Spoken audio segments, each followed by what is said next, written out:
Sirat social welfare and education ট্রাস্টের রাজ্য পর্যায়ে সিরাত ট্যালেন্ট সার্চ পরীক্ষা ও আঁকা প্রতিযোগিতা অনুষ্ঠিত হয়েছিল। ট্যালেন্ট সার্চ পরীক্ষায় প্রথম শ্রেণী থেকে দশম শ্রেণী পর্যন্ত মোট 1572 জন ছাত্রছাত্রী পরীক্ষা দিয়েছিল। এর মধ্যে সেরা 10-এ পেয়েছে 312 জন ছাত্রছাত্রী। অন্যদিকে বসে আঁকো প্রতিযোগিতায় 612 জন ছাত্রছাত্রী অংশগ্রহণ করেছিল। এর মধ্যে র্যাঙ্ক করেছে 52 জন। শনিবার বারাসাতের বিদ্যাসাগর অডিটোরিয়ামে হলে Sirat social welfare and education trust আয়োজিত এই অনুষ্ঠানে প্রধান অতিথি হিসেবে উপস্থিত ছিলেন রাজ্য সংখ্যালঘু কমিশনারের চেয়ারম্যান আহমদ হাসান ইমরান, সিরাতে রাজ্য সম্পাদক আবু সিদ্দিক খান, সেলিম দুরানি বিশ্বাস, প্রাক্তন মন্ত্রী হুমায়ুন কবির, শিক্ষাবিদ জাহিদুল সরকার, অধ্যাপক ডক্টর মোনাজাত আলী, বিশিষ্ট সমাজসেবী ও শাসনে দাঁতপুর গ্রাম পঞ্চায়েতের উপপ্রধান আব্দুল হাই, হাজি আকবর আলী সর্দার, হাফিজ আজিজউদ্দিন, মুফাসসির হোসেন সহ অন্যান্যরা। সিরাতের এই উদ্যোগকে স্বাগত জানিয়েছেন রাজ্য সংখ্যালঘু কমিশনের চেয়ারম্যান আহমদ হাসান ইমরান। তিনি বলেন, ট্যালেন্ট সার্চ থেকে যারা উঠে এসেছে তারা আগামী দিনে বড় জায়গায় পৌঁছাবে এবং বড় কাজ করবে। তিনি আরও বলেন, এই ধরনের ট্যালেন্ট সার্চ সারা রাজ্যব্যাপী আয়োজন করা উচিত। এর থেকে প্রতিভাকে খুঁজে বের করা যায়, চিহ্নিত করা যায়। এইভাবে তাদেরকে স্বীকৃতি দিলে তারা উৎসাহ পাবে। বিশিষ্ট সমাজসেবী ও দাঁতপুর গ্রাম পঞ্চায়েতের উপপ্রধান আব্দুল হাই বলেন, সিরাতের এই উদ্যোগকে সাধুবাদ জানায়। পুরস্কার পাওয়াটা বড় কথা নয়, এইসব ছেলেমেয়েরা আগামী দিনে আরও এগিয়ে যাবে বলে তিনি আশা প্রকাশ করেন। সিরাত সম্পাদক আবু সিদ্দিক খান বলেন, আমরা শুধু ট্যালেন্ট সার্চ পরীক্ষা নিই না, শিক্ষা, স্বাস্থ্য এবং মানব কল্যাণের যে কাজগুলো যখন করা দরকার আমরাও শিক্ষা, স্বাস্থ্য এবং মানব কল্যাণের যে কাজগুলো যখন করা দরকার আমরা তা করারও চেষ্টা করি। কিন্তু আমাদের কর্মকাণ্ডের মধ্যে ট্যালেন্ট সার্চ ও আঁকা প্রতিযোগিতা একটা অন্য মাত্রা দিয়েছে। এরই পুরস্কার পেয়ে খুশি কচিকাঁচা থেকে ছাত্রছাত্রীরা। আফিদা সুলতানা, মিম খাতুন, ইমন আলী মণ্ডল বলেন, এই পুরস্কার আগামী দিনে আমাদের এগিয়ে যাওয়ার জন্য প্রোগ্রামে এসে আমার মনটা ভরে গেছে। এই যে ট্যালেন্ট সার্চ, এটা একটা বড় কাজ। যে প্রতিভাকে, ট্যালেন্ট মানে প্রতিভাকে খুঁজে বের করা, প্রতিভাকে চিহ্নিত করা এবং তারপর তাদেরকে স্বীকৃতি দেওয়া। এতে বাচ্চারা যে কত অনুপ্রাণিত হবে আমরা কল্পনা করতে পারি।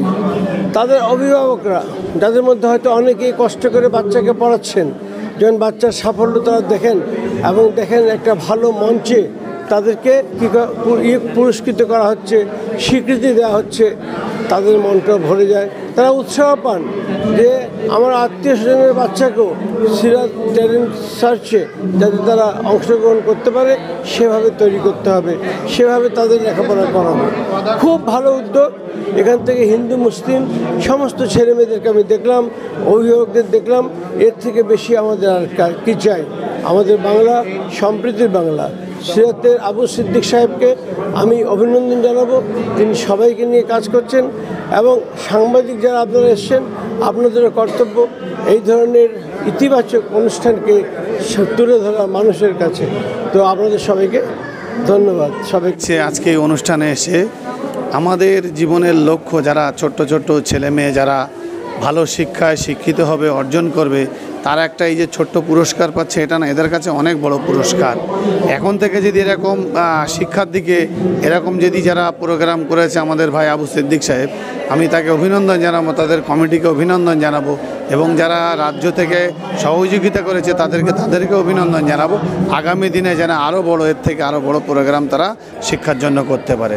বাচ্চাদের উদ্দেশ্য এটাই আমার থাকবে, এই যে একজন পুরস্কার বাড়ি নিয়ে যাচ্ছে, পাশের বাড়ির বাচ্চাটাও সে চেষ্টা করবে আরও ভালো বেশি পড়াশুনো করতে এবং ভালো সেও চেষ্টা করবে আগামী দিনে যেন এখান থেকে সে ভালো পুরস্কারটা নিয়ে যেতে পারে, এটা তাদের চেষ্টা থাকবে। আর বাচ্চারা আগামী দিন আরও বড় হোক, সবসময় আশীর্বাদ থাকবে আমার। আমি চাই এই প্রোগ্রামটা শুধু বারাসাত জুড়ে নয়, সারা রাজ্য জুড়ে এরকম প্রোগ্রাম হোক। আগামী দিনে যেমনভাবে আমাদের বাংলার মুখ্যমন্ত্রী সবাইকে পুরস্কার দিচ্ছে, এরকম ধরে ধরে স্টেট অনুযায়ী যদি দিতে পারে, আগামী দিনে যারা বাচ্চারা পিছিয়ে থাকা বাচ্চারা তারা আগামী দিনে এটা থেকে শিখবে এবং ভালো পড়াশোনা করবে। যাচাই করাটা আমাদের খুব দরকার, কারণ সারা রাজ্য জুড়ে যখন যোগ্যতার উপরে অবিচার করা হয় তখন আমরা ভাবি যে প্রকৃত মেধারা হারিয়ে যায় যখন যোগ্যতার উপরে অবিচার করা হয়। সারা রাজ্য জুড়ে ট্যালেন্ট সার্চের মধ্য দিয়ে এই বার্তা দিতে চাই, যারা প্রকৃত মেধাবী তারা উঠে আসুক এবং তারা স্বীকৃতি পাক। তারা সমাজে স্বীকৃতি পায় না, বরং যারা মেধাবী নয় তারা সমাজের ভালো ভালো জায়গাগুলো পাচ্ছে। আমরা অন্তত ট্যালেন্ট সার্চের মধ্য দিয়ে ক্ষুদ্র সংস্থার প্রয়াসে মেধা যাচাই করে তাদেরকে যদি একটু উৎসাহ অনুপ্রেরণা দিতে পারি, তাহলে তাদের পড়াশোনার প্রতি আরও মনোবল বাড়বে। তারা গন্তব্যে যাওয়ার জন্য একটা মসৃণ পথ খুঁজে পাবে, সমাজকে দিশা দেখাতে পারবে, তাদের পিতামাতার স্বপ্ন পূরণ করতে পারবে। এই জন্যে সারা রাজ্য জুড়ে সহস্রাধিক ছাত্রছাত্রী বিভিন্ন জেলায় আমরা খুঁজে তাদের মেধা যাচাই করে আজকে তাদের স্কলারশিপ, মেডেল, মেমেন্টো, সার্টিফিকেট দিয়ে আগামী দিনে আরও বড় স্বপ্ন দেখার স্বপ্ন আমরা আজকের এই সিরাত দেখিয়েছি। 312 জন কৃতি ছাত্রকে সংবর্ধিত করতে পেরেছি। আর ড্রয়িং কম্পিটিশানে ছিল 52 জন। তাদের যারা ফার্স্ট, সেকেন্ড, থার্ড হয়েছে তাদের 1200, 800, 500 ক্রমাগতভাবে এরকম 312 জন আর 52 জন, এই প্রায় 400 জনকে আমরা পুরস্কৃত করতে পেরে নিজেদের ধন্য মনে করছি। এটা আমাদের সামাজিক দায়িত্ব। ট্যালেন্ট সার্চ বাড়ছে, যে সমস্ত সংস্থারা করছে আমি তাদেরকে সাধুবাদ জানাচ্ছি। আমাদের থেকে অনেক বড় বড় ট্যালেন্ট সার্চ সংস্থা তারা করছে, যেমন কলেজ স্ট্রিট ট্যালেন্ট সার্চ, তারপরে ডেলি হান্ট ট্যালেন্ট সার্চ, বিজ্ঞান ট্যালেন্ট সার্চ এবং ভূগোল চ্যালেঞ্জ, বিভিন্ন সাবজেক্ট ওয়াইজ হচ্ছে। বিভিন্ন গণসংগঠন তারা এটাকে অর্গানাইজ করছে। যারা এই কাজটা করে ঘরে খেয়ে মনের মোস্তাড়িয়ে বদনাম কুড়িয়ে তবুও এই কাজটা করে, তাদেরকে আমি সাধুবাদ জানাচ্ছি।